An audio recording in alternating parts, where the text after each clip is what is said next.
It is the Building, Zoning, and Economic Development Committee. I'll call it to order. It is March 11th, 2026. Please call the roll. Chairperson Mike Seville. Present. Vice Chair Patty Smith. Here. Alderman Javier Banuelos. Here. Alderwoman Wani Garza. Here. Alderman at Large Will White. 4 present. Okay, we have the first item on the agenda, which is the approval of the minutes, 26-01. 0104, yeah. Approval of the moved. minutes from the Second. BZD committee meeting held on February 11th, 2026. Moved by Alderwoman Smith, second by Alderwoman Garza. Any corrections, additions, or deletions? All in favor say aye. Aye. Opposed, motion carried 4-0. Okay, do we have any members of the public wishing to give public comment? Yes, we do. Okay, please read the rules. Pursuant to the Open Meetings Act, all persons shall be permitted an opportunity to address public officials under the rules established and recorded by the council. Under our rules, any person may address the BZE committee for up to 3 minutes with maximum of 30 minutes allotted for all public comment. No person other than the timekeeper or the chair for the purpose of maintaining order may interrupt a person recognized for public comment during his or her comments. Members of the BZE committee shall not engage with nor respond to a speaker during the time set aside for public comment. Staff is directed to follow up with members of the public with respect to any concerns raised during public comment. Okay, will you please read the name of the first person willing to give comment? Anonymous Aurora resident. Is anonymous here? Doesn't look to be. No, not here. Read the name of the next person, please. Right there, you just can't see her, she's anonymous. Oh, okay. Go ahead. Anthony Junti. Okay, you'll have 3 minutes. Either one, you can choose one, yeah. And you'll have 3 minutes beginning now. Good afternoon. My name is Anthony Junti, and I'm International Representative for the International Brotherhood of Electrical Workers. Today I'm speaking on behalf of the roughly 20,000 union electricians in Northern Illinois.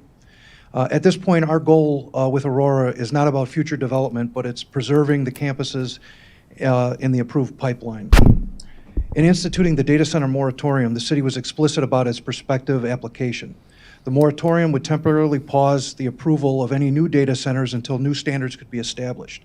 However, with respect to existing data centers, projects with zoning entitlements or projects with which approvals were submitted prior to the establishment of the moratorium, the city committed to preserving those established rights of those property owners. The draft zoning amendment for data centers does not include the necessary and appropriate language to respect the rights of existing property owners. It is not that the proposed language is problematic, they simply just failed to include the language regarding applicability of the zoning text amendment to the existing and approved data centers. With this omission, it is our understanding that existing facilities will be treated as legal non-conforming users. Under city code, it is a legal non-conforming user cannot be expanded. In other words, approved future phases for Cyrus 1 and Edged are at risk. Beyond the city permitting issues, the categorization as a legal non-conforming user will negatively affect the ability to finance these future phases, thereby putting important union jobs on the chopping block. While the zoning text amendment omits necessary language to the respect of the rights of existing property owners, it is notable that the draft language for the Responsible Data Center Ordinance does include necessary and appropriate language regarding the applicability of the ordinance to existing and approved data centers. The language regarding the applicability of the Responsible Data Center Ordinance is explicit. April 1st, 2026, it is established as a defining date for the application of the Responsible Data Center Ordinance. The applicability language from the Responsible Data Center Ordinance can and should be included in the zoning text amendment. In doing so, the city would respect state law regarding vested rights and property owners and would honor commitments made in establishing the data center moratorium. It is our understanding that property owners in Aurora have acted in reliance on city code. Property owners have developed plans, ordered long lead time equipment, reserved capacity with ComEd, and coordinated construction improvements in reliance on rights established under city code. Our union contractors have coordinated work and made corresponding investments based on the established plans for these same property owners. City action that jeopardizes approved projects will not only harm the property owners, but also the union businesses that have acted in reliance on approved projects moving forward. We are reaching out to the governor's office regarding the need to protect interest in approved projects. While the governor has signaled his desire to pause additional incentive packages for new data center development, it is our understanding that the state will continue to support Thank you, projects. Anthony. Your 3 minutes are up. Okay. Thank you. Thank you very much for your time. Okay, appreciate it. Will you please read the name of the next person willing to give public comment? The next person on the list is Danielle Fisher. Danielle? No? Okay. Judd Lofshe. Mr. Lofshe, you have 3 minutes beginning now. Thank you. Good afternoon, City Council, or like I said, Alderman, I'm sorry, Alderman. It's been a while since I've been up here. I'm here to speak about the couple things, but mainly the warehouse moratorium. I've got a couple users that want to come into Aurora right now. One's 130,000 square feet, and one is 75,000. And I'm hoping that, and I read the ordinance, and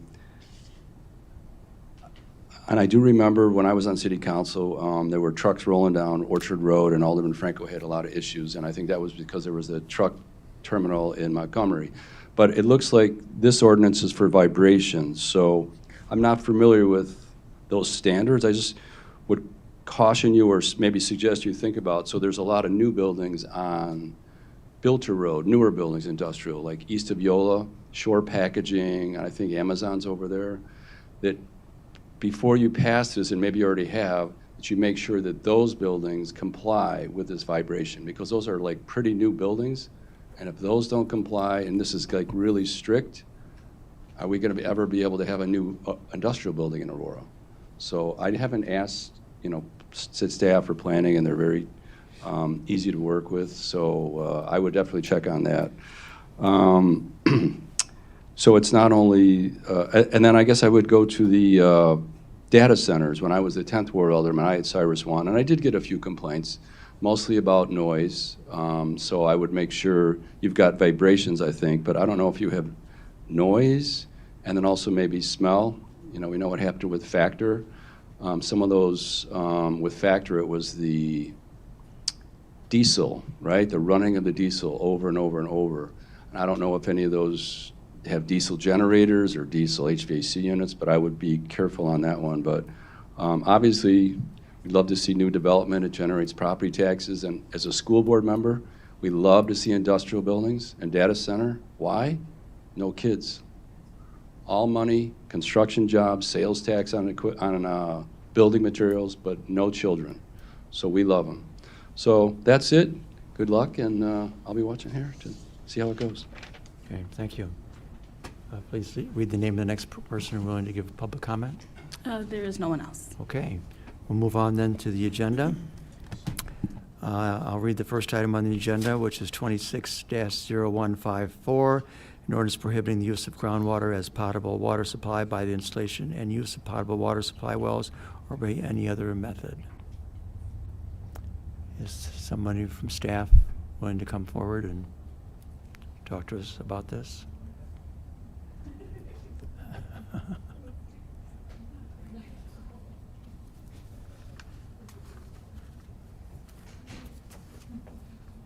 Good afternoon, Committee. Patrick Good- Collins, good Assistant afternoon. Corporation Counsel for the City of Aurora. This is here for the old Aurora laundry site on South River Street. Previously, this property had some contamination from hazardous materials.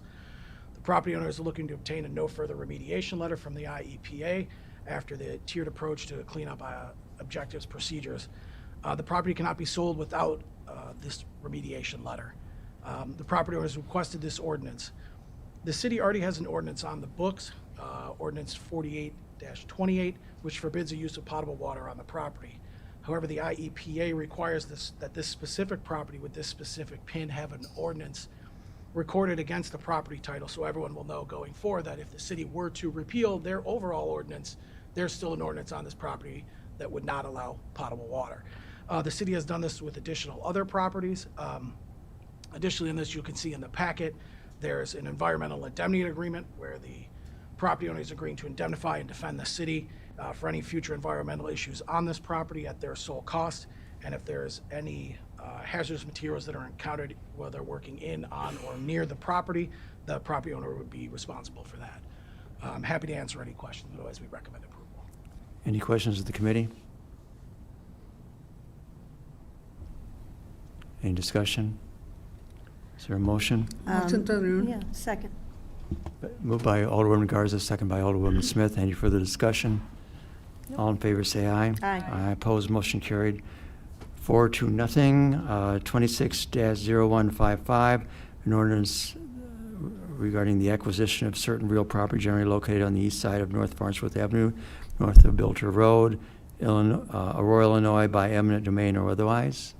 Patrick, this is yours too. Good afternoon again, committee. This is Patrick Collins with Assistant Corporation Counsel. I've been ordered by the mayor's office to sashay this on, not just walk it on to this committee's order. You want to do that now? Wait, Yeah. go back and While we're come back. looking. We want to see this. It's on camera. The ultimate build-out for the Farnsworth-Bilter area has been planned for years. To accomplish this, the city widening contract was with Santa Cruz. Santa Cruz has been hired to additional purchase right-of-way and easements that are necessary to expand the road property out there. Parcel 10 that's identified on your overall parcel map has been a little bit of an issue. That parcel has been in a land trust since the mid-'60s, and there's over 20, we have identified 20 beneficiaries, some of which cannot be located, which is a little bit of an issue because the property cannot be sold without all signatures on that. However, we've been in contact with the trustee. The trustee is authorized to sell the certain portion of that the city would need for the right-of-way and their easements. Santa Cruz and the trustee have requested that the city proceed with an eminent domain action in order to secure the right-of-way and easements. The price on this property has already been agreed upon.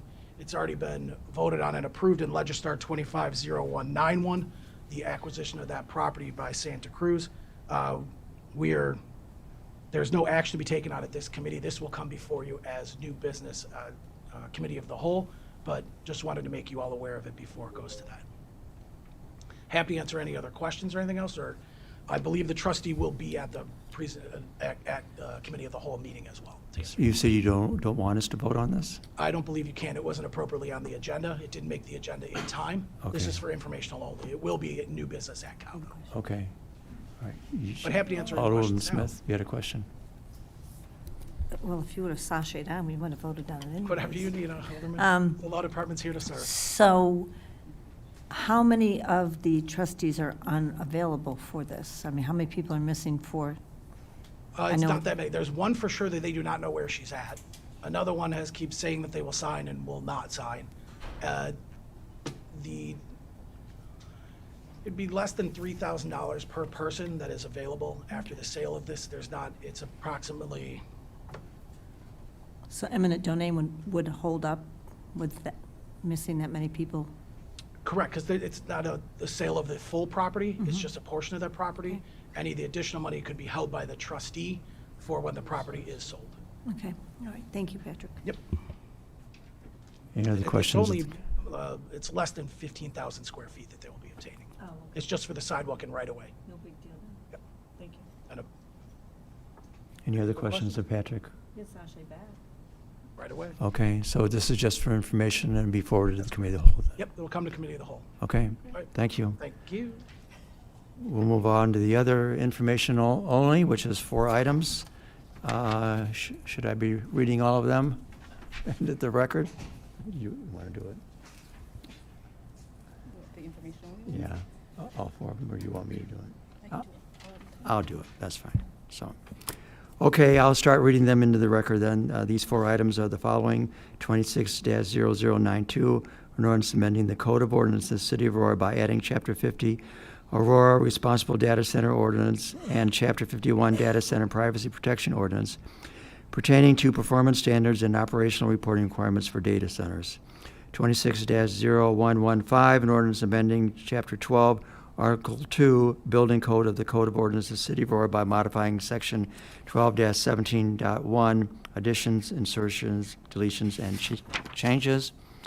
26-0112, an ordinance amending Chapter 49 of the Code of Ordinances, City of Aurora by modifying Section 49-103.3, definitions, and 49-105.3, conditional uses and structures with regards to data center facilities.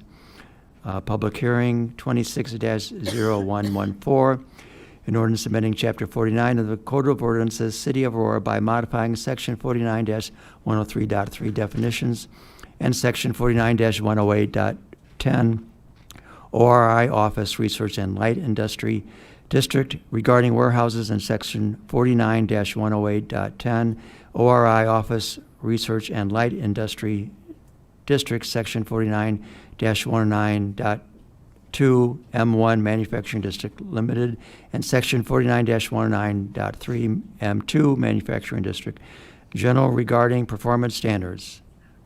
John, take it away. I just wanted And to make a Tracy. note that the public hearing was at Plan Commission, not here. Okay, I just read it, so, sorry. Well, thank you, Chair, and all the people. John Curley, Chief Development Services Officer for the City of Aurora. As you just heard, you've got 4 items before you this afternoon. They're all related to the moratorium that we put in place almost 3 months ago now.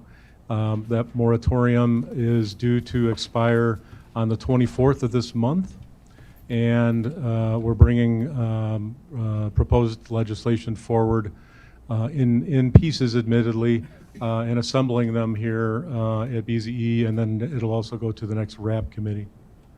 Tracy, I'm not seeing the presentation here.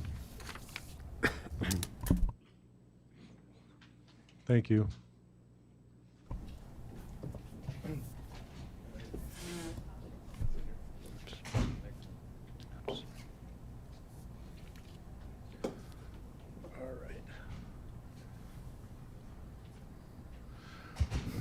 Okay, so I touched on this, but as you'll recall, the reason for the moratorium was we were seeing a pretty large increase in interest in data centers, and we've got some lived experiences here in parts of town with existing data centers where we realized we needed to put new requirements in place for data centers to comply with. And in research, and we realized that we were treating data centers currently under the current ordinance as warehouses and not as a specific use type. Clearly, with the, again, lived experience of some of our constituents and some research that we've been doing, other communities are dealing with this by separating out the data center as a separate use type. And many of the suggestions that you're going to see today come from a lot of research and trying to address the concerns that have arisen from our constituents. So again, we listened to the concerns, put a pause on with the moratorium for 180 days. We're proposing some modifications. You'll see kind of the path to get here today and where we're going from here. And then ultimately, we're trying to get to City Council on the 24th and address the moratorium. What I wanted to stress here was if we don't do one of two things, either adopt some legislation, some revised legislation, or extend the moratorium, our current ordinances will be in place, and then there potentially could be a gap of allowing what's currently been happening to continue to happen. So we're bringing this forward with a sense of urgency to try and address that gap. And again, there is one way to address it without the adoption, which would be an extension of the moratorium. Can I ask you a question on that? Yeah. How quickly can that ordinance extension be forwarded to us to adopt? So the moratorium extension? Yes. So what happened? The moratorium that you all looked at almost 180 days ago had a provision for a 30-day extension, which we might enact, and so we may have legislation to you before the 24th for a moratorium extension. Okay. But we'll already have a 30-day. If we're asking for that, we would already have implemented a 30-day extension that was part of the initial moratorium approval. Does that mean, Alderman Smith. excuse me, does that mean a 60-day extension then? We've No, it al- would be a 30-day extension from the 24th. From the 24th? Just 1 month, yeah. So we've already used 30 days? No, we have not. Because you just said 2 different 30 days, so explain that again. I'm sorry, I must have misspoken. So what? Or I just misheard. No, the moratorium that was approved allowed for an extension, which we have not activated yet. Correct. that would be for 30 days. If we're at council on the 24th, and we have not been in a position to propose legislation, it's been a pretty long and drawn-out process. I wouldn't be surprised if we're in that position. I presume we would have already notified publicly that we were going to extend the moratorium for the 30 days and then also approach council for an extension if we thought we needed it beyond the 30 days. So we need to vote on the 24th then, either one, either in favor of this or the extension. That's what you're saying. I'm not sure the extension requires a council vote. I'll figure that out with our legal Yeah, Well, department. we have a legal counsel here. That was my Can- question, because if Okay. you're already doing it before the 24th, I don't think you can do it automatically. I don't think you has to can take do a it vote. automatically, because we voted for the moratorium. Yeah. You're not council. No, I am not, but staff has the right to extend the moratorium Okay. for 30 days. So staff would be doing it for 30 days. Okay. If it goes past that 30 days, then we would need city council approval. So explain how staff does that. So what we You would could, probably please. end up doing is posting it in the newspaper saying that the Okay. moratorium is going to be extended in 30 days. But we would work with the law, or for 30 days. We will work with the law department to make sure that we are doing it correctly. Okay, because I remember in the past, and I can't remember which moratorium that we had, but we did extend it, and I thought we had a council vote, but whatever is legal, then you can proceed in that way. Yeah, so in the ordinance that you guys approved for the moratorium, it gave the ability for us Okay. to extend it for the 30 days. Great. So that's what we Thank you. we would be doing. Appreciate it. So Okay. then, Tracy, so come back. So you said the 30 days, but then if another one needed to come on, that would have to be voted on? Correct. Okay, that's Correct. where I Staff went the can- 230s, Yep. okay. So staff can only approve the extension of the moratorium for 30 days. Otherwise, it would have Beyond to that. go back to city council for that, Okay. for anything more than that. Thank you. Okay, so here's just kind of a recap of a timeline and kind of looking forward. So our moratorium was established September 25th. We did a lot of outreach to other stakeholders, residents, other cities, regional COGs, and gathered a lot of information as best practices. We had a public open house on February 12th. Appreciate several aldermen for participating in that, or at least attending it, I should say. We had a Plan Commission meeting, which again, that was the public hearing, as Tracy mentioned. We've been to RAP committee, and I'll talk in a minute. Some items went to RAP, some did not, are going to RAP, and it has to do with the Plan Commission having two meetings. On the 4th, the Plan Commission held another, extended the hearing and reconvened on the 4th. And here we are on the 11th. Again, we're planning on presenting at RAP committee. We'll see if RAP will move it to committee of the whole on the 18th, and then potentially move on to the 24th for city council. Can I just ask a question? Please, I guess Alderwoman Smith. I've voiced this to Chairman, and I'm a little perplexed why BZ&E is only information only when we're the planning and zoning part of the city, building planning and zoning part of the city, and RAP is the rules and regulations. So it seems a little skewed from Yeah. what we've done in the past. Well, at least from what I've been paying attention, the Rules and Procedures Committee is adopting new regulations and legislation, and BZE is hearing actual projects that we're applying those rules to. So that's why the committee that's making the recommendation to Committee of the Whole is RAP, and we've always come to BZE because it affects your committee on the regulations that are coming forward.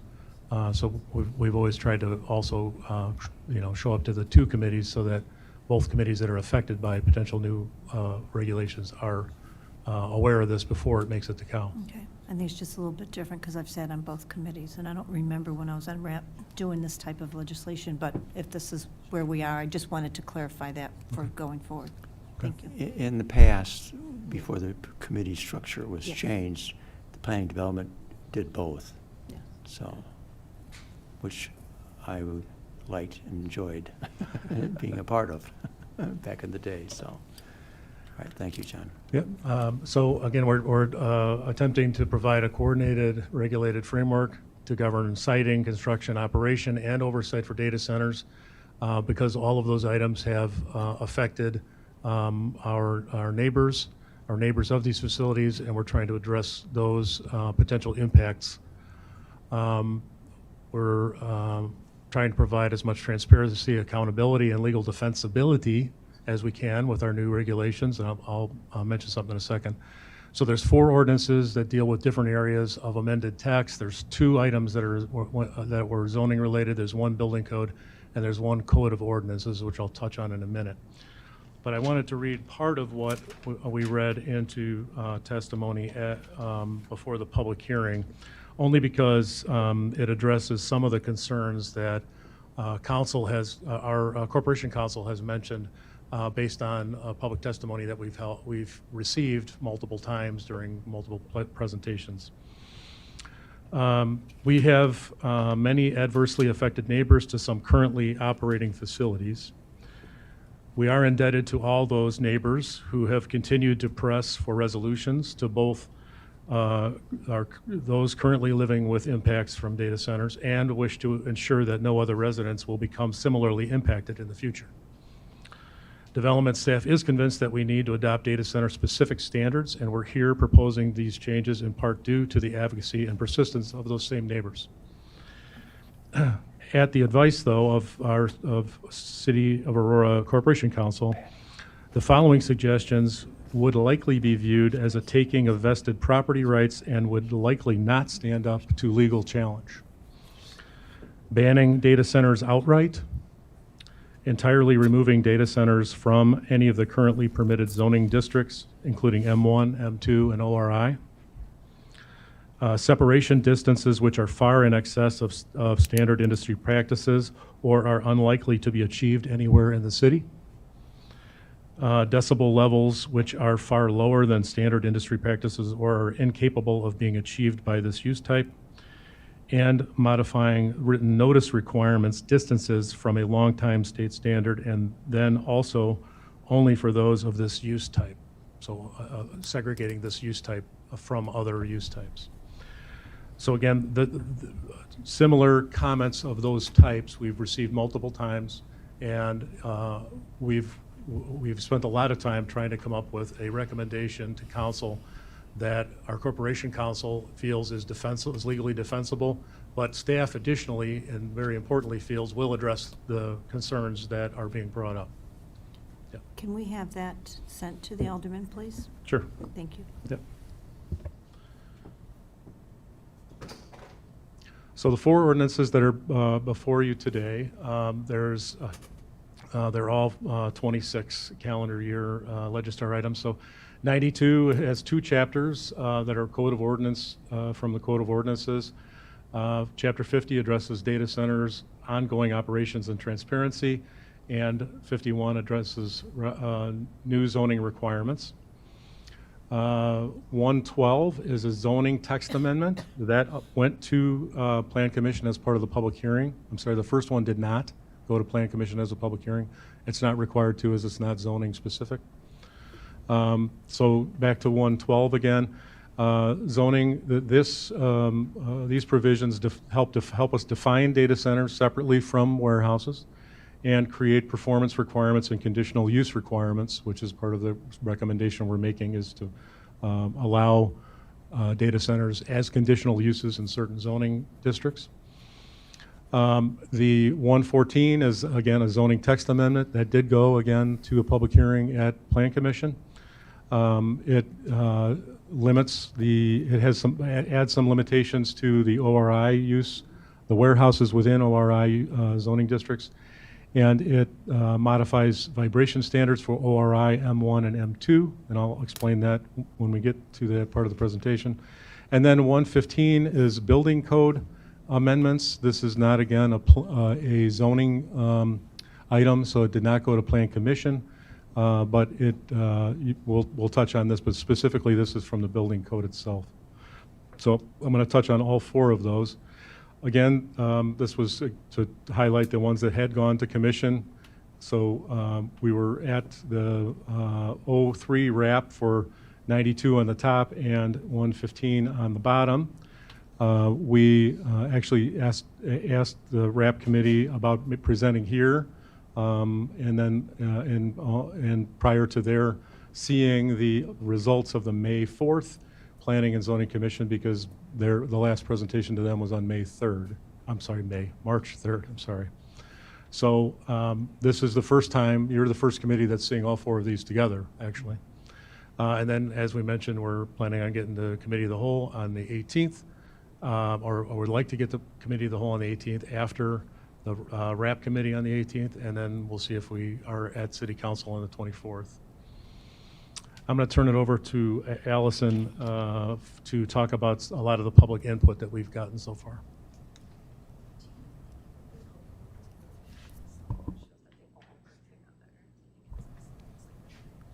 Yeah.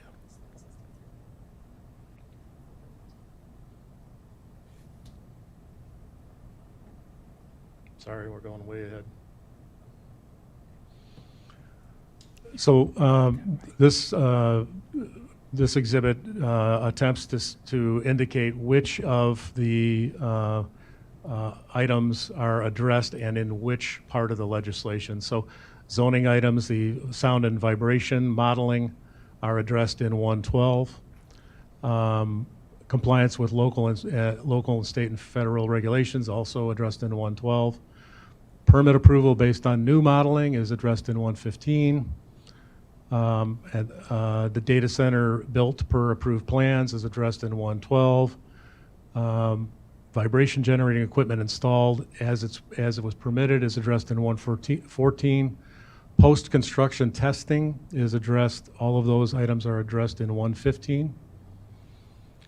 Occupancy approval, there's testing that's required on 112, and there's sound and vibration generating equipment. When it's added, there's testing and attestations that are required from 114, and then operational compliance requirements come from 092, that's the annual certification and continued sound compliance, and then retesting or additionally triggered reporting is addressed in 112. So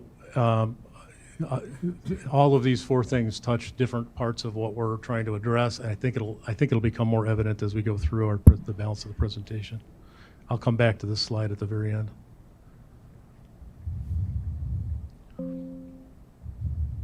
Okay. Allison Lindberg, our Sustainability Director, will handle the middle part of the presentation here. Great. Thank you. Welcome. Again, Allison Lindberg, Director of Sustainability.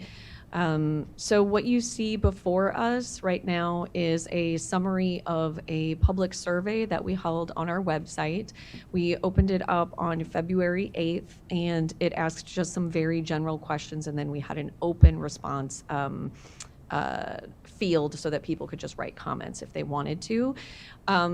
The last time that we checked this was actually March 3rd, and at that time we had 226 respondents, and the top concerns that we have been seeing from our residents are increased utility bills, concerns about water, concerns about high energy use, concerns about air pollution, and concerns about noise. There are other things on here as well. This was multiple choice. You could choose as many as you wanted. It wasn't an either or. And then we also asked about which ward the respondents resided in, just because we wanted to gather that information. Some of them said they were not sure. Some of them said they were not from Aurora, but you'll see that we did have all 10 wards represented, and that the majority of the responses came from 9, 10, and 4. This actually, the entire survey is available on our website. So if you haven't gone to it already, if you just Google Aurora Data Center Moratorium, this the summary of the survey, including all of the actual responses, is there. So you can see everything if you like. We did just pick out a couple of overall community sentiments that seem to be repeated a couple of times. I'll just highlight a few of them. We have heard many respondents say that they want some kind of permanent ban and don't want any future data centers.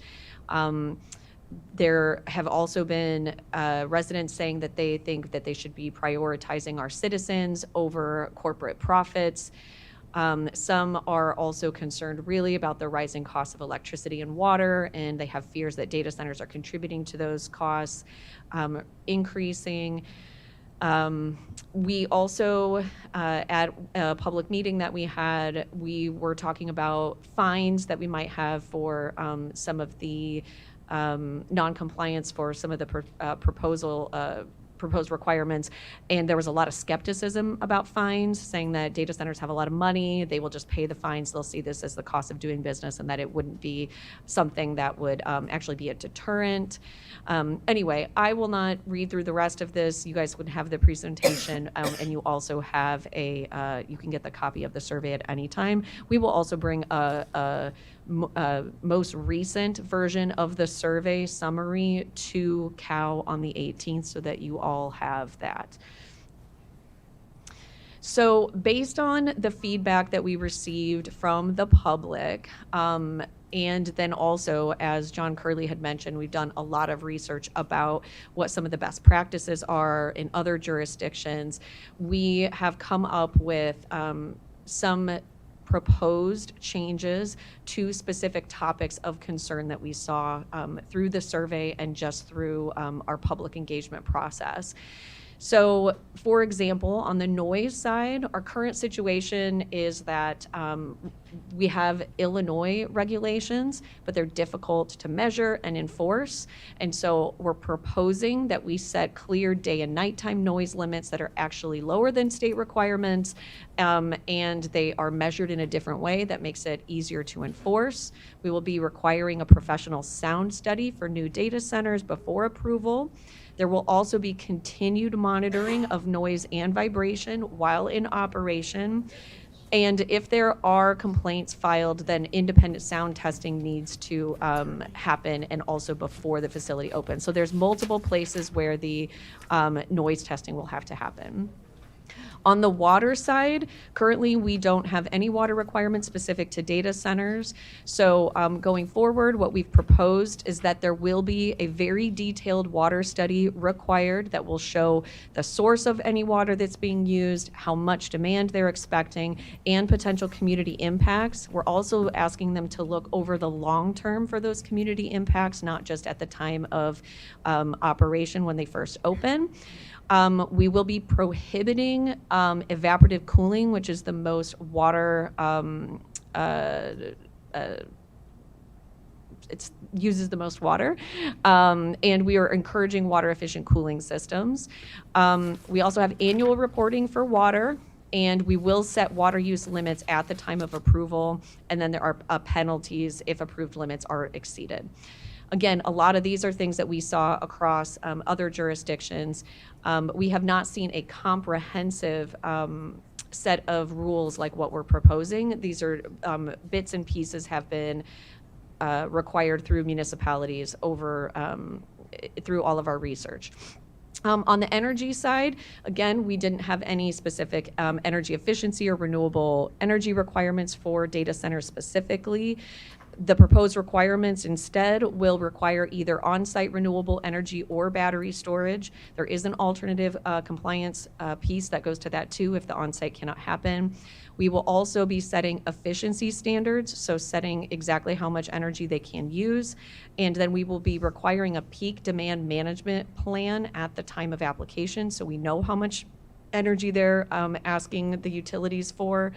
And we will also have an energy plan that they will have to do an energy plan that we review during the approval process, and they have to do ongoing reporting of their electricity use over time. We will also be prohibiting modular nuclear for new data centers. On the emissions side, currently backup generators are permitted. There are some general regulations that the state has. We will be just clarifying those. We will also be requiring an air quality impact review, and they have to meet the state and federal air quality standards. We will also be restricting testing of those generators to 2 generators at a time, which should minimize the amount of air pollution at one time when those generators are running. The generators do have to be tested pretty frequently, so even if there isn't an emergency, they still have to run. And sometimes now we see them running like 9 generators at a time. So we want to make sure that they're running just no more than 2 at a time. We've also seen some concerns specifically about artificial intelligence and AI and privacy concerns about that. We don't currently have any local standards that are specific to privacy or AI. And one of the things we'll be proposing is requiring compliance with the state biometric data privacy safeguards that are already in place, because we've heard that they're considering making a carve out for data centers.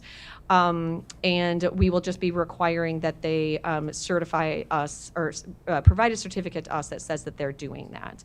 And you'll hear more about that. And then last but not least, transparency was another big piece that we heard a lot of concerns about from the public. Right now, as data centers are treated as warehouses, if they're zoned that way, they don't come before the commission, they don't come before council. There's no notice that's required. So what we're proposing by putting them is into this new conditional use category will make it so that all new data centers will have to go through city council for approval. We're also putting requirements in place for public notice at their time of application.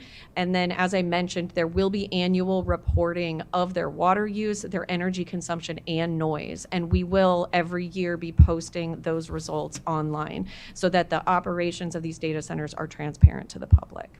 So this is a very high-level overview of the proposed changes. Again, you're going to be seeing them in this very weird piecemeal approach just because of the way that they kind of touch on our ordinances and our code of ordinances and our zoning. But hopefully this kind of summarizes it at the high level. So I'm going to go into file 260092. And I'm going to give a high-level overview. I'm not going to go into any of the language unless you actually want to, but it is all in here. I just feel like it may not be worth your time, but please feel free to let me know if you feel otherwise. So again, obviously we're all here because of the moratorium. This specific file, 26-0092, responds to resident concerns specifically about operational transparency. So, and the long-term transparency. So while zoning deals with, a first-time project and it's getting off of the ground, this is more for long-term. This is when the data center is operating over time.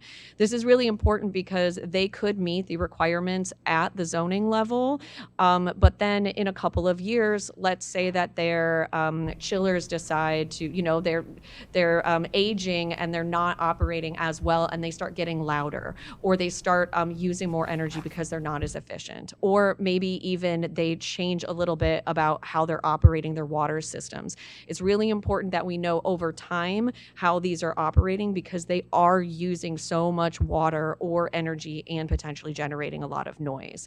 The other thing that we've been hearing about that has been concerning to some of our citizens is that data centers are growing very quickly because of the expansion of AI, and some of them have concerns about protections on privacy as well. So as a municipality, we only have certain things that we can do about these, and you'll see what we're proposing doing in this specific ordinance. So again, this one, 26-0092, is for operational transparency, and it's adding 2 new chapters. One of them is Chapter 50, which we're calling the Aurora Responsible Data Center Ordinance. It establishes ongoing performance and transparency standards. So these standards themselves are actually set in the zoning ordinance, which is 0112. So those standards are set there, but but this creates the requirement for operational reporting. It also, the required reporting also does apply to existing data centers. It does not require those data centers to meet those performance requirements because that was in zoning, that was before, but it does require ongoing reporting if there is an existing data center here already in Aurora. And then this does support, long-term utility affordability. It supports our 2019 sustainability plan goals.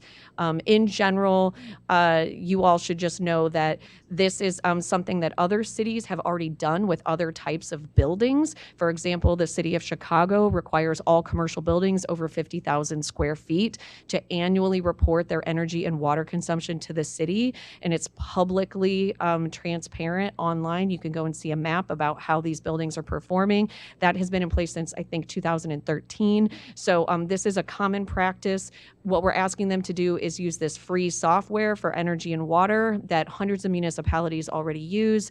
And then for the noise piece, we're asking for them to do a third-party tested noise study once a year, both at day and nighttime to ensure compliance. Fines up to $1,000 a day per violation if they don't do this reporting. So this is for just for those pieces for Chapter 50. And then the other piece of this ongoing operational transparency is adding this new Chapter 51, which we're calling the Data Center Privacy Protection Ordinances. And this, again, addresses the emerging concerns related to AI and biometric data. So biometric data is basically certain things that you as a human being have that do not change but can identify you, and including like a retina, an iris scan, a fingerprint, a voice print, a scan of your hand, a scan of your face. Currently, there is already a law in place here in Illinois that's called BIPA. I did give you all a handout related to that. It stands for the Biometric Information Protection Act. It's been in place since 2008. And as I had mentioned earlier, there are some concerns from some data center developers about BIPA, even though they've been complying with it to date. They're saying that it's hard to comply with, and they have concerns about it. So they're trying to get a carve out for it. And us adding this provision that basically mirrors the BIPA language is something that local governments do all the time. Some examples would be like labor and employment standards. So some municipalities adopt local wage or workplace regulations that are consistent with the state law. Building and safety codes. So municipalities frequently adopt the standards that the state has, or they go beyond. And then even local licensing requirements for restaurants, liquor establishments, or other regulated businesses. Even if they're regulated at the state level, it's pretty common for a municipality to take that regulation, mirror it, and maybe add something. So what we're basically doing with this language is it's almost exactly the same language that is in Illinois BIPA. The only thing that is different is that we're asking them as the city to provide us with a letter every year certifying that they meet this standard. So this is really just a protective measure in case BIPA gets weakened. So this is what BIPA already does. Again, our data centers here should already be complying with this. Any new data center should have to comply with it anyway because they're in the state of Illinois. But basically what it says is if they have biometric data going through their facility, if it's being stored or if it's being used, then they have to have a written notice and written consent in order to sell it, in order to store it, in order to use it. There's also a mandatory destruction schedule and retention limits. I believe it's of 3 years. And then what it basically does too, us putting this into our ordinance means that there's an ability for people to take a right of action. This does already exist at the state, but this would be an additional right of action by people. So basically what this does is if a data center comes here to Aurora, we want to make sure that they are abiding by these really good, long-standing biometric biometric data privacy protection practices. And so basically, we just want to have good operators here. So we have the transparency for energy, noise, water, and then how they store our biometric data. So that being said, the rest of this presentation is just, for me at least, is the language about BIPA. Let me know if you want to go through it. It is lengthy because it was a state statute, but I'm happy to go through any of it if you like. But otherwise, that concludes basically my piece today. As I did mention, there is legal precedent to do this because we have home rule authority, because we can do licensing. There are other types of things that have already happened here, like the Trust Act, the Climate Mayor Century Cities, and as I mentioned, also some labor and employment standards and other types of things. So that's it for me for 260092. Does anyone have any questions? Okay, thank you, Allison. Any questions of Allison from the committee at this point? Alderman Benuelos? Thank you, Chairman. Just a quick question. How does this ordinance affect existing data centers? Sure. Are you talking about the BIPA specific one, or? Either or, because Okay. that BIPA one, we had talked about it a little bit Yeah, on RAP. So, yeah. how would that affect the existing data centers? So the only place that this would affect existing data centers is existing data centers would now have to give us a certificate, or not a certificate, a letter every year saying, yes, we comply with BIPA. That's going to be the one new thing. And then the other new thing for existing data centers is they will have to do annual reporting of their energy consumption, their water consumption, and then do a noise study every year. So that's the only thing. It's not setting performance standards for them. It's just asking them to tell us how they're performing. Question on that one?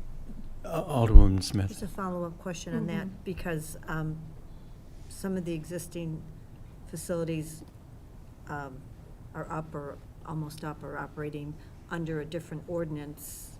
So when they do reporting, what ordinance are they reporting under, since they were brought in under one ordinance and now we're changing? So. Sure. So thank you for that question. Very important. So the difference here and the reason why this is in this specific code of ordinances is because they were not zoned in a certain way that said that had a performance requirement to them. So they do not have to adhere to a certain performance standard when they report. All they're just doing is giving us the information.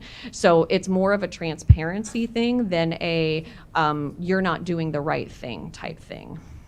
And how does this apply to, and I have no clue. The question just came to my head when you're talking, equipment, because equipment has changed. And you talked about the water, Sure. one needing to be, prohibited the evaporative cooling and must use the water efficient system. Did I get that correct?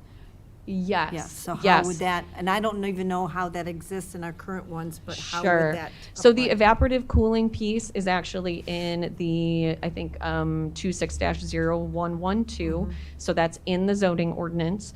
That does not apply to anything here that I'm talking about with this 0092. However, for your question, so here on section 50-3, part C, we are saying that if they're already developed in their replacement equipment, it's saying that it must, okay, so part B says any replacement equipment, including but not limited to generators, chillers, and screening, must meet the standards of that section 49-104-3C25, which is the new piece that we're talking about that's going to set the performance requirements. So you haven't seen that language yet, but it'll be coming up. But then part C says, for the purposes of this section, developed means data center facilities which do not have zoning entitlements pursuant to Chapter 49 of this code as of April 1st, 2026. So essentially, it's saying that they should not have to comply with it if they have already been zoned before this passes. Okay. Thank you. Yes. And Allison, the testing that would be required for sound then twice a year, once during the morning hours or once during the day and then once during at night, right? Yes. Who determines when that testing happens? Is it a surprise, or do they schedule it? And It's probably a question for John Curley. Okay, yeah, I think that's coming up in another part of it. This ordinance basically is just the part that says, now you have to give us this information and you have to be transparent with it. What the information actually has to be comes in a different part of a different ordinance. So John Curley can answer that. okay, thank you. Any other questions of Allison? Okay, Okay, thank you, I Thank appreciate you. it. John? Thank you, John Curley, Chief Development Services Officer again. I think Rich handed out a copy of what I was reading earlier, so I hope that satisfies Oh, thank you. what you were interested in for that. Now touching on 112, which is a zoning ordinance text amendment. So this would have been one of the items that went before the public hearing at Plan Commission. And you are seeing this first out of Plan Commission. It'll go to RAP next week. Just because of the timing of the two meetings, you're seeing it first after the after it passed through commission. Is this So- on our stuff? The presentation itself. Well, I know the presentation is, but I'm lost on where you are. We're at 1112. Oh, I'm not certain I'm in the same order that they are with your legislative items. I'm sorry. No, I'd like to follow along up here, but that's okay. I can make it work. Okay, so as we mentioned already, data centers are currently permitted under warehousing in our current ordinance. So part of what we needed to propose as a change is an actual data center facility definition. This is a definition that is very close to what the state has and what we found common in other states and other communities that have grappled with defining data centers differently. One of the larger parts of what our suggested changes are is that we're creating the data center definition, but we're additionally requiring that it be a conditional use. So what that means is a conditional use would end up going to a public hearing. It would end up and the actual project would end up coming here. Like we discussed earlier, it wouldn't go to RAP, it would actually come here, and then go to Committee of the Whole and City Council. Again, currently, with it being a permitted use in warehousing, some of those steps are not occurring, and the public notice is not occurring, importantly, as well. In addition to that, the data centers will end up having development agreements that'll ride alongside the zoning approvals, and some of the requirements that we're suggesting would end up being in the development agreements, as they're not directly zoning requirements. So there's an important distinction to make here. This was the presentation that was made to commission, and the red box that's highlighted there, and my note flagging the commission recommendation. Our Planning and Zoning Commission recommended that we strike the conditional use permission from ORI and M1 uses. So that would mean the only conditional use that existed would be in M2. And staff is still suggesting we use a conditional use for ORI and M1. And this is it's for legal, for liability reasons, honestly. We believe that the provisions that you'll be hearing here coming forward address the concerns even with an ORI and an M1 zoning district as a conditional use. And again, that conditional use would show up in a public hearing at commission here and Committee of the Whole and at City Council. So with public notice. So it's not like it would slip in unnoticed.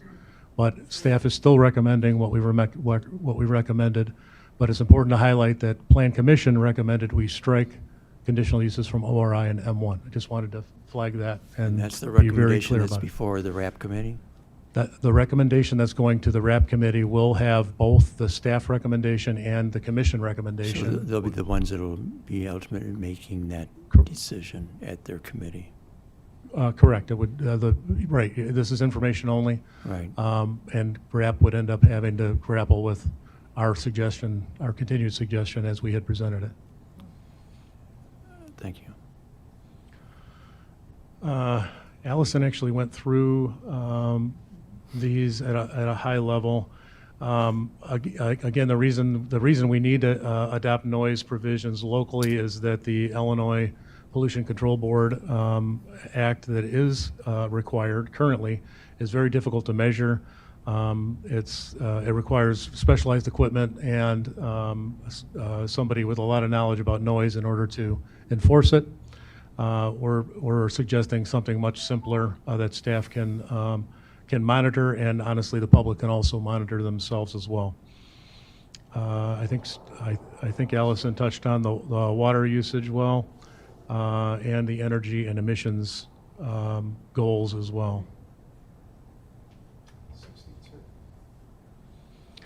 So one of the provisions we're suggesting is a power use effectiveness limitation. What that is a ratio of the amount of power that's used in the building that's total power divided by the power that's needed to run the IT equipment in the building. What that tells you is how efficient the cooling, which is the primary other user of power in the building, is. And what we're suggesting, well, I'm jumping ahead a little bit, but that's what the power use effectiveness score is. It's an industry standard. It's not something we've made up. And we've paid attention to what other communities have been able, and other facilities have been able to achieve in our recommendation. The energy consumption modeling report. So one of the things that you'll hear a lot here in the next couple minutes from me is we're going to be requiring a lot of testing at multiple points of any kind of an approval that's running through the city, to either demonstrate that a model of a proposed building is complying with the standards, or a building that's been built is in fact complying with real testing, the standards, before we would let them operate the facility. So here's the definition of the power usage effectiveness score.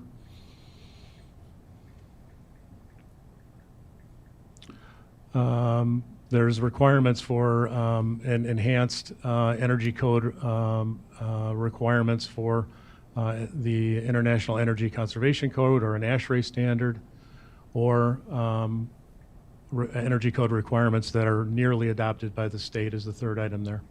Again, Allison touched on the fact that we are prohibiting small modular nuclear reactors. That is one of the things that's being proposed in parts of the country to deal with the power challenges for this use type. The other item that we have added is an on-site renewable energy and a resiliency requirement. So there's what we're proposing is a 25% on-site clean energy. So like PV used on-site to handle 25% of the facility's peak electrical demand, or on-site resilience storage, which might look like battery storage, for 50% of the facility's peak electrical demand. And if you cannot meet either of those requirements, there's a feasibility alternative. So they demonstrate that they cannot, for whatever reason, meet those standards. There's a alternative compliance regulations that are laid out here. So like renewable energy credits, or investment in energy resources and community battery storage projects. Again, I think Allison touched on evaporative cooling is proposed to be prohibited. That is the thing that's interesting about this use type is the challenge that data centers have is balancing the amount of energy they're using, the amount of water they're using, and the amount of noise that they create. All those three things are related. So an evaporative cooling system, which might, in the worst case scenario, look like you open the tap and you're cooling an evaporative chiller with potable water and then run it into the sanitary drain, is the most efficient way to cool the chillers for this use type. But it's also the most resource, it uses the most resources because it's using the most precious of our resources, our water supply. So we've done a lot of studies on how other communities are dealing with this, and prohibiting the evaporative cooling is a means of protecting what we've looked at as our most precious resource. But that does mean that then air-cooled chillers is the likely solution, at least for now. And I want to touch on we'll get into the water use effectiveness standards that we're proposing as well here in a second. But an important point on the power use effectiveness and the water use effectiveness, we gravitated towards these as the means of encouraging the most efficient and the best way to protect our resources, because it challenges the operator to be the most efficient that they can, but it doesn't lock in any kind of current technology, because technology in this arena is moving very rapidly. So we didn't want to pin ourselves in a corner where someone couldn't use new technology, as an example, to solve an issue today. And we'd get the opportunity to evaluate that as they presented their power use effectiveness and their water use effectiveness information to us should we get another project. So the water usage effectiveness is, and it's defined at the bottom there, it's the ratio of the total potable building water consumption in liters per kilowatt hour of IT power being used. Again, this is an industry standard. It's not something we're making up. And the 0.2 is something that we found a good, responsible data center could achieve, but it is a challenge to achieve for some, at least existing data centers that we might have with older technology. Again, here's the proposed language. I just wanted to highlight that the water consumption and modeling report is going to be required on the front end. As Allison mentioned earlier, there's a source identification required. There's estimated average daily water demand, estimated peak water demand, estimated annual consumption, and their water effectiveness or water efficiency strategies. And I guess I also skipped by. The other thing I wanted to point out is what we're prohibiting is evaporative chillers that are using potable water. If there's a solution that uses gray water potentially, or recycled pond water, or some kind of a geothermal solution, that is not being prohibited. It's strictly protecting our potable water system. Currently and going forward, data centers are going to have to comply with state law. The current state law is the Illinois Pollution Control Board Act. As I mentioned, it's difficult to measure this. The proposed decibel levels, which I'll get to in a minute, can be measured on a pretty simple device that both I and a lot of the neighbors in the room here have been walking around a couple neighborhoods in town with currently. The Illinois Pollution Control Board requires that you split sound into 9 octave bands, and you measure each one, and they have different decibels allowed in each one. So you need a much more specialized piece of equipment and knowledge in order to determine whether something's compliant or not. So this simplifies it so both staff and the public can understand what if the regulations are being met or not. The balance of the slide is indicating all of the required studies and or sound tests that we're going to be adding as requirements. So a baseline study, pre-development study, indicating what's happening on that site to begin with before anything happens. So that's actual sound study. And this would be all of these are by third parties. A third-party engineered sound modeling study, which indicates how much sound is emanating from the site and how far away each band of decibels is getting from the site. A third-party engineered sound study which demonstrates compliance and in comparison to the pre-project sound study. So the reason that 2 and 3 are important is we've already experienced in town a large lag in time between when something gets a zoning approval and then when something actually comes in for a permit. So we're asking them to essentially recertify that what they proposed initially is being met when they come forward with some additional, I'm sorry, it looks like there's a question. Well, kind of. So what you're talking about here with the pollution, it's pre-project noise to find what the current noise level is. What Right. about projects that are already there? So an important distinction again, the portion of the presentation that Allison gave does have some application to existing facilities. The portion that I'm giving now does not. We are precluded from applying new zoning regulations backwards because Okay. entitlements have already been That granted. answers the question, thank you. Okay, yeah. Just to follow up with sound, with the question that I asked Allison, she said it would be best to ask you in this presentation. By a third party comes and tests the sound, and do they surprise them? Do they announce that they'll be on the property? Do they know that they're being tested?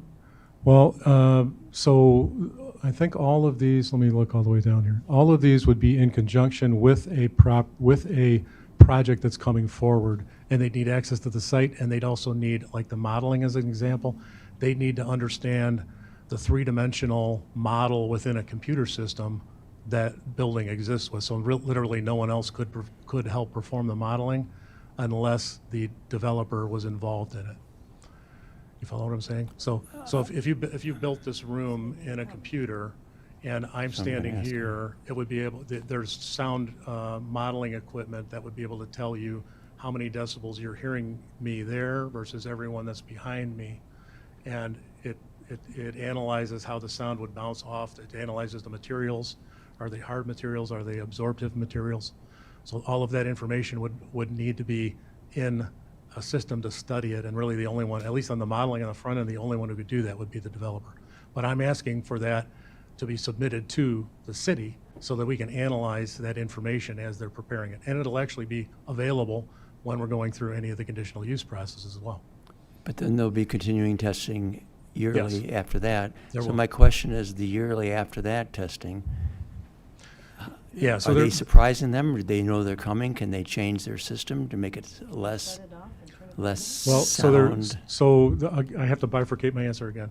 So looking backwards at existing facilities, what Allison presented has an annual requirement for some testing. And we could better define when that occurs so it's more in line with what we're interested in if we chose to.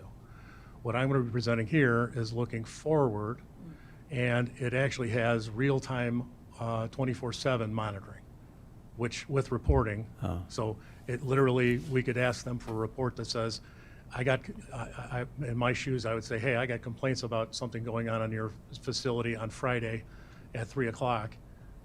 Please provide information on what was happening at the facility at that time, and I'd like both your vibration reports and your sound reports. Great, thank you. You've answered it.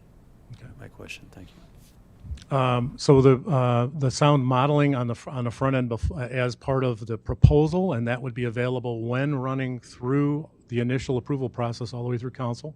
So I literally have a map that shows here's what the decibel level would be, and it can get granular to the point where the potentially affected neighbors would understand here's what would be at this location, here's what would be at this location. Then the third item is really, we've experienced long delays. In fact, one of the neighboring facility to many of the neighbors that are here today, there was a almost 6-year delay. I think I have a slide that touches on it, between when the entitlement happened and when the drawings show up for permitting. So I'm going to be asking when those drawings show up for permitting if there's been a delay. Okay, I don't know if anything's been value engineered. I don't even know if the same engineers were involved from the beginning. Reconfirm that you are meeting the requirements before we issue a permit. And then the last three items have to do with an in-place test.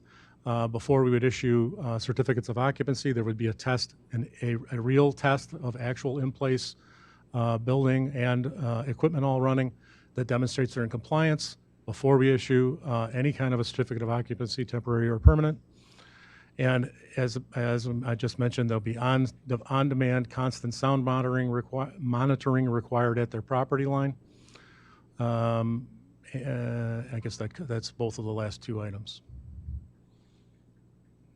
All right.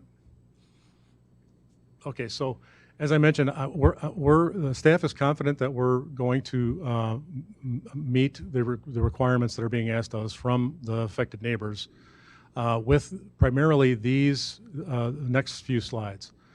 So the separation requirement that we're suggesting to residential or educational and hospital uses, for roof-mounted equipment, we're proposing a 1,500-foot minimum with screening to the closest residential, educational, and hospital use.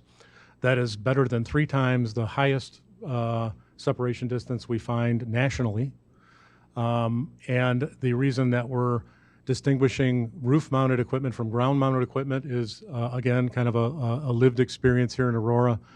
Our tall data centers that have roof-mounted equipment are not realizing the benefit of any foliage in any screening from tree canopies on their sites. And we felt we needed to be more sensitive about sound that's being generated so high in the air. So 1,500 feet for roof-mounted equipment and 1,000 feet for ground-mounted equipment is what we're suggesting.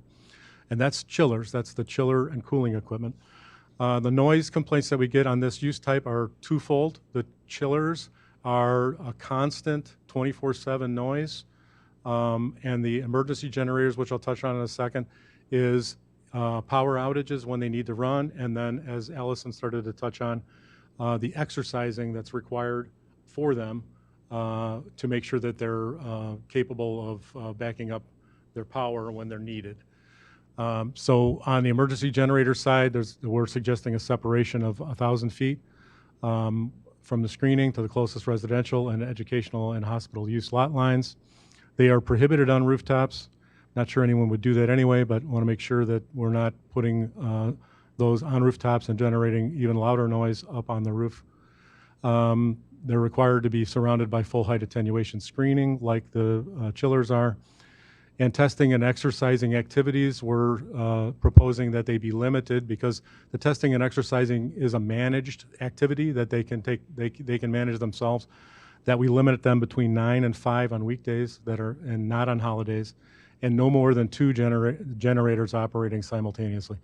The 9 to 5 was the narrowest window we found nationally, not by much. It's a relatively common area, but the limitation of the number of generators operating simultaneously is something that the city of Aurora added, again, because of our lived experience. And it was that was a request that was complied with by a data center in town when we were complaining about these testing and exercising that was occurring.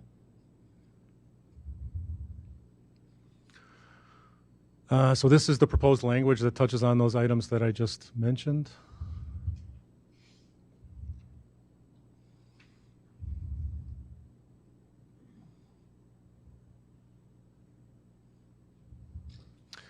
Now on to decibel levels. So as I mentioned, the current state of Illinois Pollution Control Board Act is difficult to measure and thus enforce.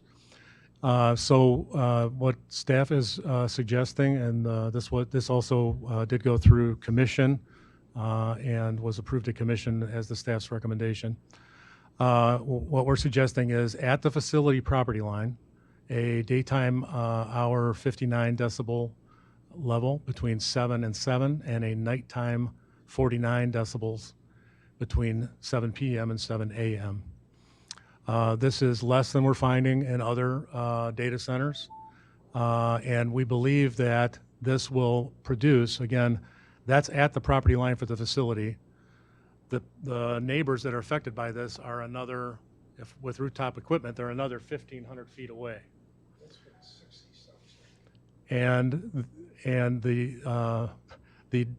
so what staff believes will happen is with the 59 and 49 is that the potentially affected neighbors would see 40 decibels daytime and lower at nighttime at their property lines.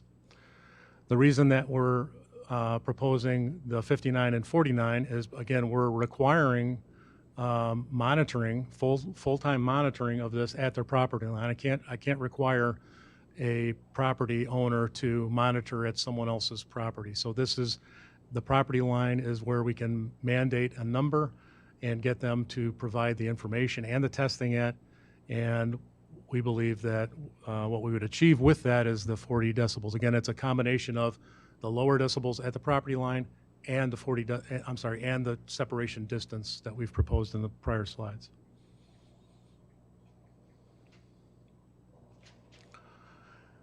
This is the, again, this is the proposed language for the attenuation screens. We're fully enclosing any noise-generating equipment with full-height sound attenuating screens. And maybe I should touch on that too. So sound attenuation is, there are screens that are made that actually are perforated and absorb sound. It's not simply a hard surface that might reflect sound. So it's actually, it's a better solution on trying to reduce sound by using sound attenuating screens. Next topic is emergency generators. So again, we're suggesting a separation to residential, suggesting the same 1,000 minimum feet to residential, educational, and hospital use lot lines. Again, requiring full height attenuation screening. And as I mentioned, the limitations on testing and exercising to 9 to 5 weekdays and no more than 2 operating simultaneously. Additional requirements that we're suggesting is to add vibration isolation systems for generators. So what we see typically is diesel generators. That's, I think, exclusively what we have in town in this use type. And they do generate a lot of vibration, and the equipment manufacturers have attempted to address vibration with these vibration isolation systems without a requirement. I can't insist that they install what might be an additional cost for their equipment. I'd like to be able to insist that they at least are providing the best equipment that is protecting the neighbors from vibrations. Again, along the same lines as the noise, what we're suggesting is continuous vibration monitoring at a spacing of not less than 500 feet on their property line for any property line within 1,000 feet of residential, hospital, or educational uses. This is information about the actual vibration formula. I'll touch on this in a future slide here a little bit more and go into the math. But it does. We are, and what I do need to touch on here is for data centers, we're giving ourselves the ability to request a third-party engineered vibration study and monitor and ask for monitoring reports. I'm going to touch on vibration later as it relates to warehouses and ORI districts. That provision is not in those uses, only in the data center use. But I wanted to highlight that there, and I'll get into the vibration in a minute. So that is the first of the zoning regulation changes. It's a lot to digest. The next one is actually the. I have a question. Yeah. Oh, I have a question as well. Speaking of property, some of the complaints or some of the issues that I came across was property values.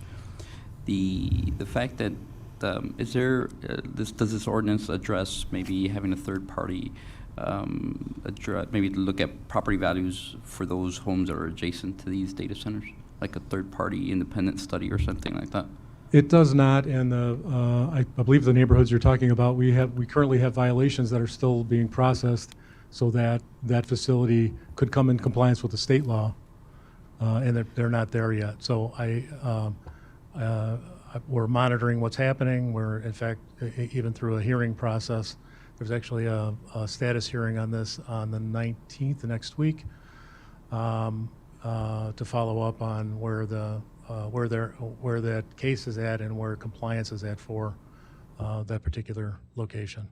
But there has not been any suggestion yet of analysis of property losses. I presume that would need to take place after our enforcement activities are done and they're in compliance with the state law, though. Thank you, Chairman. John, I did not see anything about transformers for the noise and vibration. So we did address chiller fans, generators, but transformers are much bigger equipment, so. Yeah, rules for transformers? that's not in the proposed proposal. It's something that certainly could be added.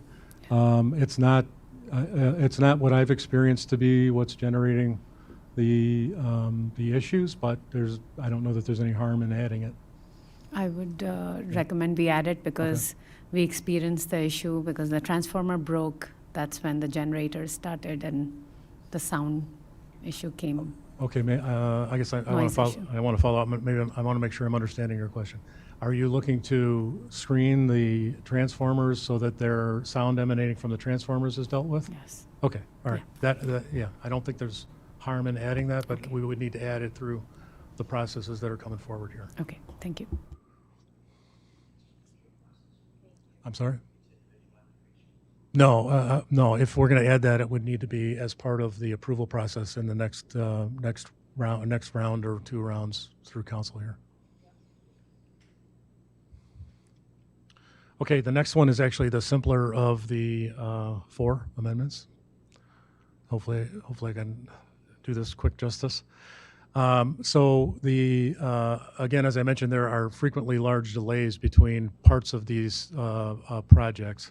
And I'm trying to address and clarify that the city's building official has the right to ask for all of this testing during building permit activities as well as certificate of occupancy activities.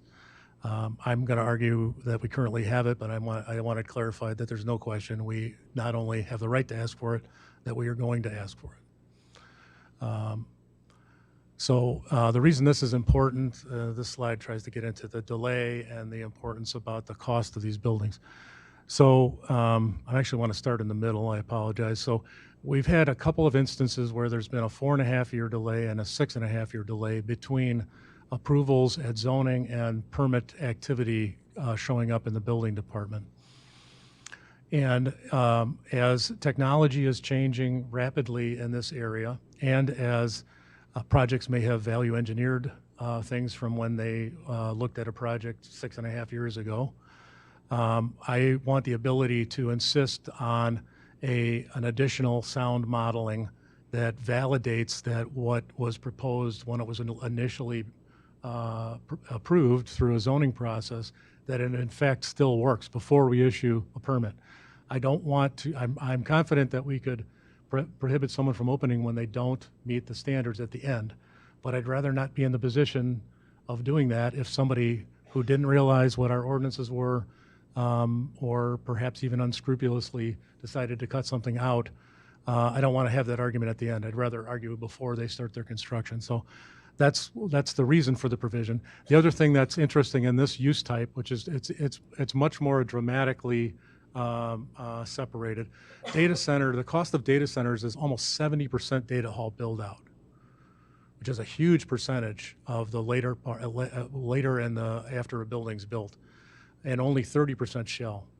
So in the instance of the 6.5 years, what happened is that user got entitlement and then sat on their entitlement until they found probably a Fortune 10, Fortune 50 company that was going to invest or commit to their location, where they then were willing to spend the 70% on the data hall build out. So one of the reasons that this is important to put in the building code is there's almost like the industry almost would want a delay because of that cost differential between the front end and the back end of the project. So I want to make sure we have the right to insist on that. So that's what that's about. And these are the 2 simple passages that we're adding that gives the building code official the right to ask for the modeling at permit time and the testing and verification at post-construction.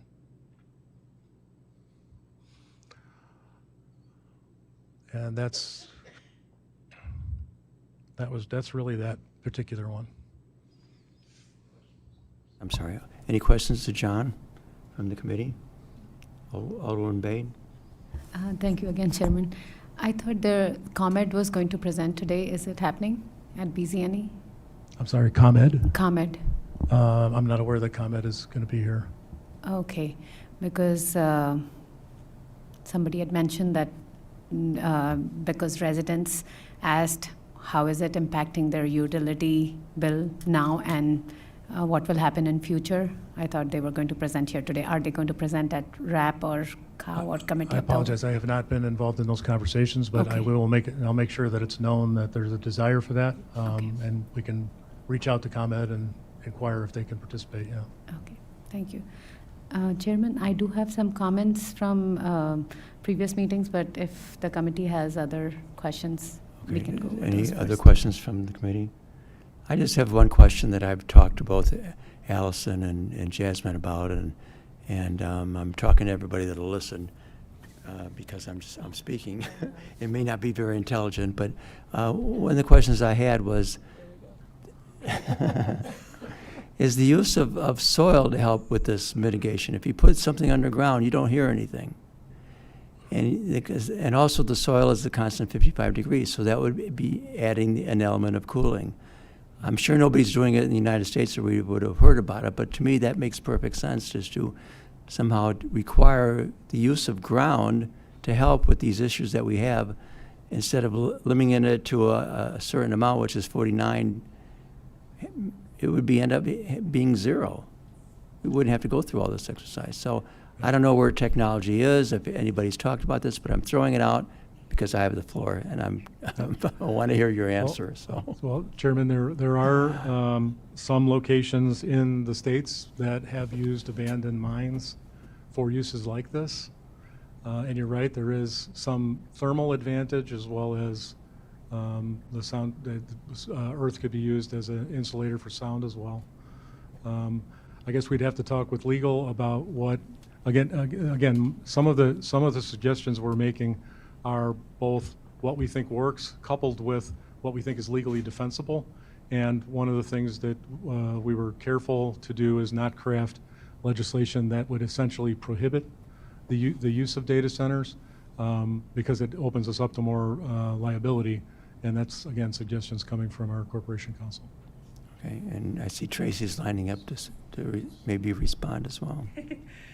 I would also just kind of state that although it probably will help with the noise level, it's probably a lot more expensive at first. You also have to think about safety, fire safety, how you evacuate if it's underground, water infiltration, because if you're going to put these data centers underground, and you have to make sure that the water cannot get into the building, because if it does, and you have a whole bunch of servers. So there's a lot of other things that you would have to kind of look at the same time. Unless you build a building where you just surround it with soil and put the soil on the roof as well. Yeah, but I think the best thing would be having the noise be underground, right? The things that make the noise underground.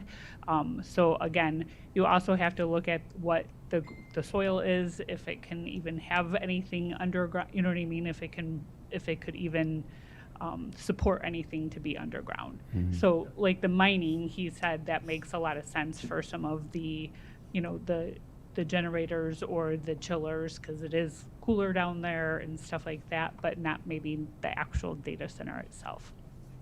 So, Still no validation. see, I think it's important to also add that I don't believe what we're proposing would prohibit that either. Okay. It actually would, when we analyze the power usage, because of the reduced temperature in an underground facility for cooling, you would achieve a much more efficient cooling system, and it would also perform a lot better on sound as well. So I think from all of our measures, aside potentially from the water just being the same and no evaporative chilling, I think that idea would still be supported within what we're proposing. okay. Well, like I say, I wanted to bring it up because we're talking about it and I have the floor, so. I just think it would be added to the discussion, and maybe at some point in the future, Okay. but I appreciate the answer, thanks. Yep, thank you. I'm sorry, Alderwoman Bay, do you have comments you'd like to make? Yes, thank you, Chairman, again. First of all, I want to thank John Curley, Tracy Vasic, and Allison for putting all these presentations together for all of us. It's very helpful. There are a lot of details in these presentations, and thank you for doing that. As the committee knows, all the data centers in Aurora are currently in Ward 10.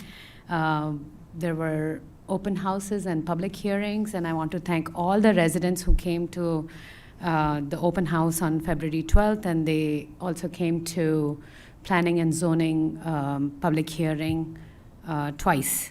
And they made their concerns and voices, they brought their concerns at these meetings.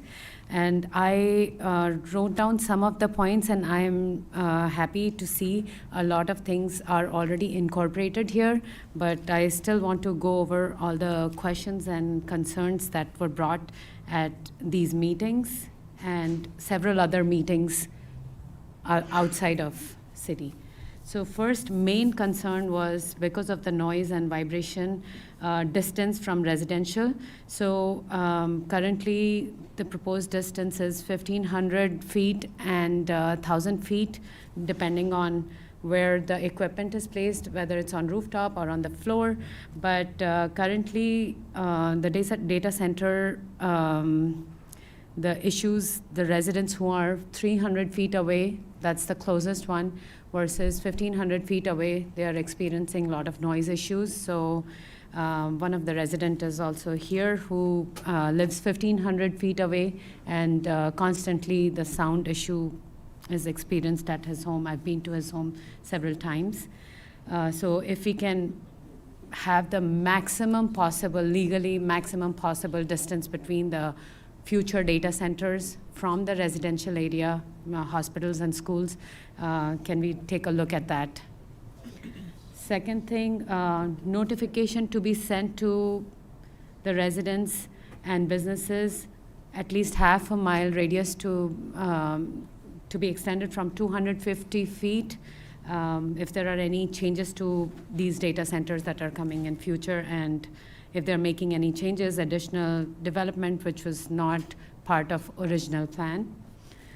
Sound decibel limit day and night, I'm happy to see the limits have decreased, but again, at the premises versus what is half a mile away, because a lot of times when the equipment is on the rooftop, the sound is not as much at the boundary, it is more because it is dependent on various natural factors like wind. If we can add to that test that maybe city does that test, or third party hired by the city does that test. Scheduled maintenance of equipment requirement during daytime, that has been addressed. Enclosure of all the requirement that is outdoor. So none of the equipment should be exposed, because again, if it is exposed, there is more noise issue. Annual testing of air, water quality, and the reports to be sent to the city. Water consumption disclosure requirement. I know we are restricting one type of water consumption, but we are not restricting the other. So if we can have some kind of disclosure, how much water that is being used at the facility, as well as what is the quality of water when they are discarding that water.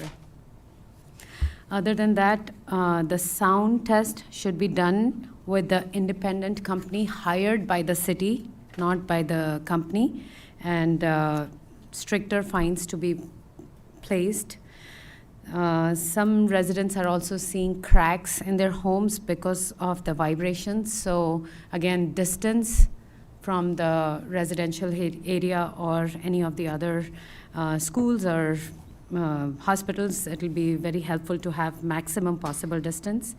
And how are we checking the vibration? I think you mentioned that, so that's great.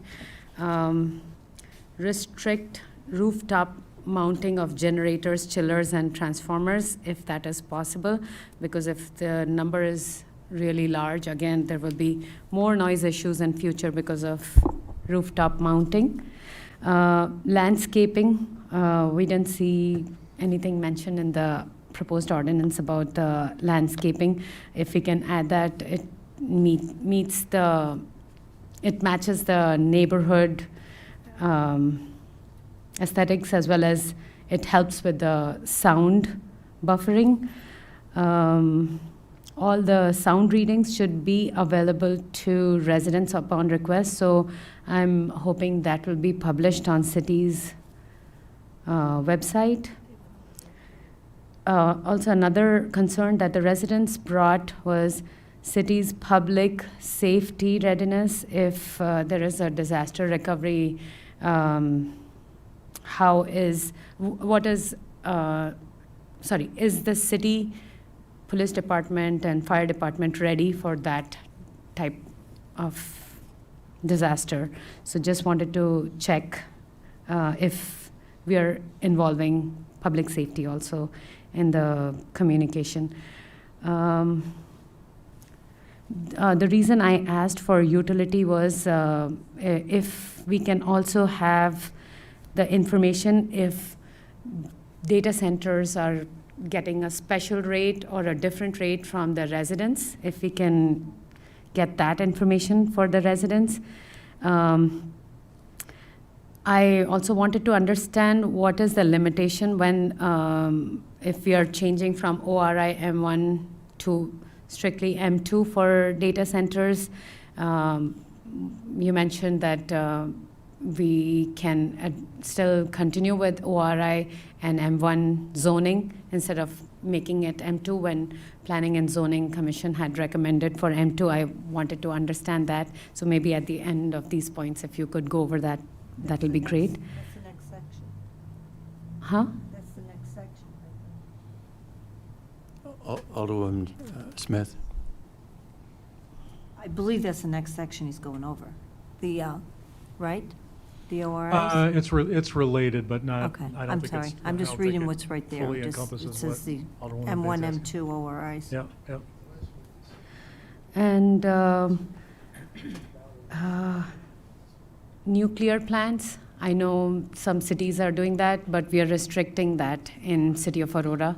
If you could briefly just go over that, if it's in the ordinance. And testing of transformers also happen. So what are the rules for testing of transformers? I didn't see anything about that, because those could be really loud. Again, there could be a lot of generators, a lot of chiller fans, and multiple transformers at the facility. So if there are rules for smaller data centers versus larger data centers, I don't know if we are addressing that Okay. as part of this ordinance. And I do have a few other things that I can send to John, and I'm okay with these comments for now. Okay, thank Yeah. you. Thank you, Chairman. Did you want to briefly, or did you want to respond? Yeah, well, I was writing down, I'd be happy to respond to the ones I can. The separation distance, I believe I'm already at what legal feels is they're comfortable with. Again, we're 3 times what anyone else in the country has as a regulation. But I'll circle back and ask again. Notification, I know we talked with legal about that as well. There was a essentially Corporation Council wants to be cautious about treating data centers differently than other uses. And there's a long time current standard that we use for the 250 feet. I think there's other ways that maybe people could get notified other than through the public notification process. But there was, we brought this up with Corporation Council, and she expressed a reluctance to change it, and I think it's because it would be singling out a particular use and different than everyone else. But we can talk about that too.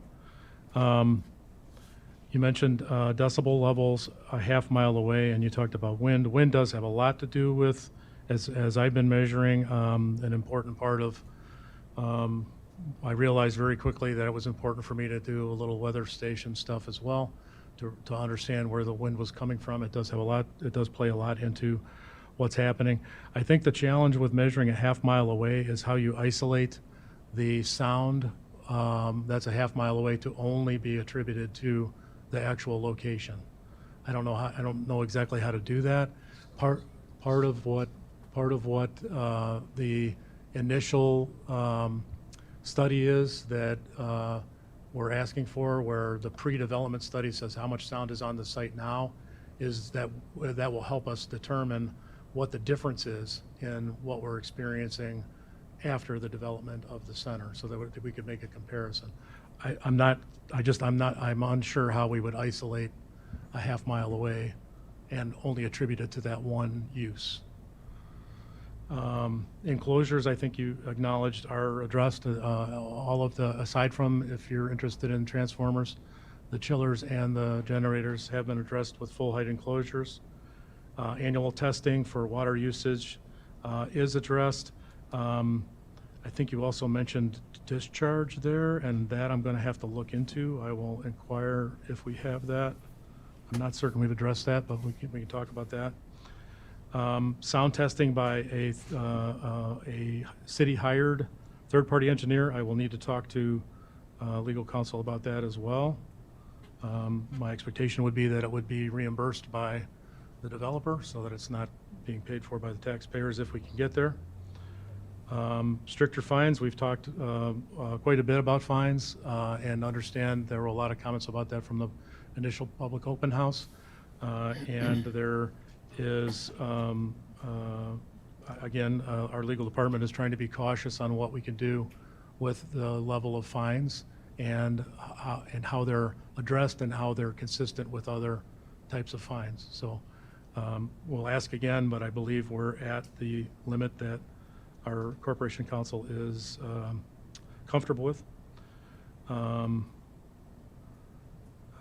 Restricting chillers entirely from rooftops, I did not catch that from earlier discussions. I will look into that as well. I'm unaware that, I don't recall any other community that did that, but that's part of what I'll research before I bring that up.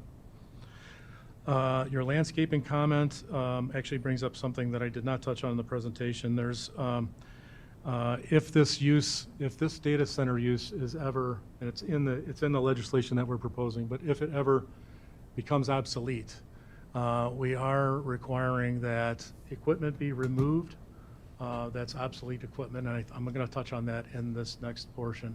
But additionally, we're requiring that parking be available on site so that the facility could theoretically be changed back into a warehouse use. This particular use has a very small need for parking, and by requiring that there's enough land to provide the additional parking, that is automatically giving us more land to provide buffer to adjacent residences, and we could landscape that to a greater extent.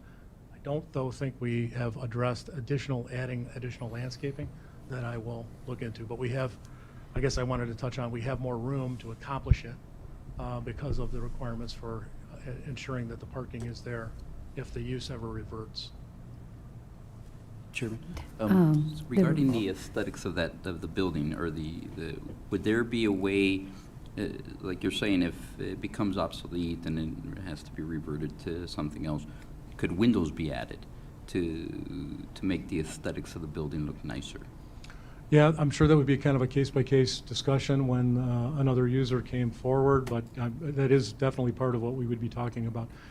In addition to that, there's also equipment. The way that this use type typically works is there's a building and a equipment yard on the long side on one side and on the long side on the other. It's a very typical data center. So eliminating all of this equipment and exposing that part of the building, and presumably you'd end up using part of that as some of your parking as well and removing everything. I think there's an opportunity to improve the elevations, and we would definitely be talking about that with the next user on kind of a case-by-case basis. There were two other things, zoning, M2. Oh, yeah, yes. So, again, there is, again, it's a legal risk reason is why we're suggesting that we still leave M1 and ORI as a potential conditional use. Prohibiting it is moving the current M1 users and ORI users out of the possibility of even obtaining a conditional use, which again is a higher bar that someone would have to demonstrate and get approval all the way through council. So it's not an automatically permitted use. By removing it, it exposes us to more legal risk, and therefore staff is still suggesting that we go with what staff had suggested to commission.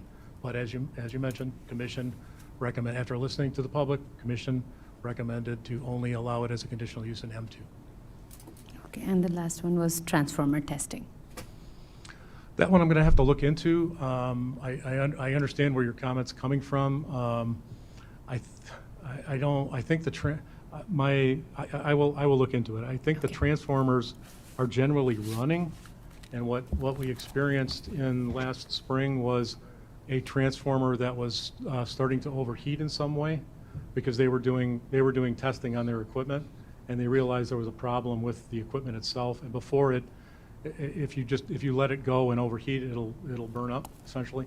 And what they did is they made sure that didn't happen, which is what caused all of the continuous generator running in last spring, a little less than a year ago. But I'll inquire about that. But I'll inquire about that. And John, did you say are we requiring generator testing be done during certain hours of the day? Or Limiting the testing and exercising of generators, again, that is a manageable practice that Right. these facilities can undertake in a friendlier way to the neighborhood. And we're limiting it between 9 and 5 Good, on thank you. weekdays. And then limiting the number of generators that would be tested simultaneously as well. Okay, good. Okay, so you want to move to the last presentation, Did I catch everything? 114? Okay, we do work hand in hand with public safety all the time. I know that some of the public safety comments came up when we were talking about batteries. The fire department would be intimately involved with the project if we had a large amount of battery storage. And there are a lot of practices that are required for spills and containment for any kind of materials that might be caustic or, if it's a rechargeable type of a battery for runaway thermal fires. So they'd be intimately involved in the approval of project when it came forward. And well, I'll have to ask on we don't have the answer to the rate questions for ComEd. We'll have to ask the ComEd person of that. You're right about the nuclear restrictions. We are banning them. And then I owe you something on the transformer testing. I think I covered it all. Thank you. Okay. All right, so the last one is kind of the residual after we've peeled out the data center uses from the warehouses. There's a couple things we realized in analyzing the warehouses, and there's a desire we have in addition to what we were doing with data centers that we'll be presenting now. So as we mentioned, data centers needed to be pulled out away from the warehouse category. And the second bullet point there, as part of the moratorium research, we additionally reviewed warehouse regulations regionally to determine if we could encourage a higher wage job and reduction in truck traffic at our current ORI uses. I should be specific as ORI uses. Our neighbor to the east has a similar restriction. So we analyzed that, and there is a desire, we have a desire to limit the amount of warehouse that would be in an ORI use. And that's part of the regulations that you'll see here in a second. Again, we feel that this limitation with the small amount of ORI zone parcels that are undeveloped that we currently have would encourage more research and development uses, higher paying wages, and less trucking.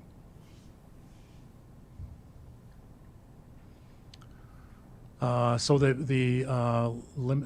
amount that we would limit warehouses to in this proposal would be 50% of the overall use, and additionally limiting one dock per 40,000 square feet. Pretty much mirrors our neighbor to the east's regulations that were adopted several years ago. I think it's better than 5 years ago. This is the, well, I'm not sure if you've all seen this exhibit or not. This is an exhibit that shows the ORI properties in town, and they're that kind of goldenrod color. And then, excuse me, the ones that are vacant are encircled in red. Now, some of these properties, and I'm going to highlight a couple, so if you can see on the left side of that map, hopefully you can identify the Orchard interchange with I-88, kind of right in the middle. There's a parcel to the southwest that is immediately north of the Hampton Inn Hotel, and it's a quality wetland, and it's not developable. It won't be developed. So what we ended up doing with any legislation is not going to really matter there. It's going to be a protected wetland. The parcel immediately across the street, as this exhibit was prepared a little bit ago, we had recently changed ORI zoning on the southwest part of that intersection, I'm sorry, the southeast part of that intersection, for GTZ recently, and it's going to end up, you'll remember it came through council as the most recent fuel center that was approved through council. So that one has been changed from ORI to a B underlying zoning with a conditional use. Immediately to the east of that, there's another parcel that's a flat rectangle in the middle of that goldenrod parcel. That is a detention pond for the balance of the ORI that surrounds it. So that, again, that will not be developed. Go further to the east and you'll cross Randall, and there's an L-shaped parcel right on the south side of the tollway. That is the temple, and they've got a bunch of land protecting their temple and have expressed a lack of desire to develop around it because they want the temple to be seen from the tollway. The next parcel, as you travel east along the tollway, would be the old quarry site on Meadow Road. And then there's some smaller parcels further to the east. Most of those smaller parcels are small enough that I don't see data centers gravitating towards them because the amount of investment and the amount of land that they take up is larger than that. So this is the ORI zone parcels that we have.